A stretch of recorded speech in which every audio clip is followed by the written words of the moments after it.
Hello friends, welcome back to the new video guys. Today guys we are going to talk about the technophone guys Bluetooth reset setting guys. How can you reset guys your Bluetooth setting in your technophone? In this video guys I am going to show you friends. So before starting video friends I want to tell you guys if you're in my channel, so friends first of all go and subscribe my channel, click the bell icon, like my video.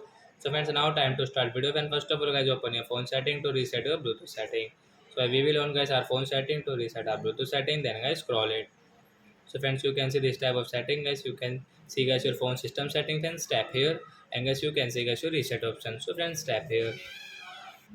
After guys reset setting guys, you can see guys your reset setting guys, tap here, and guys you can see your Bluetooth setting guys. So I will tap here to reset. So guys your Bluetooth setting will reset in your Technophone guys. You can use guys your Bluetooth setting without any problem friends. After that guys you have any problem in your Bluetooth settings, so guys you can ask me in comment section. Means guys take a screenshot of your phone model number and guys your Bluetooth setting.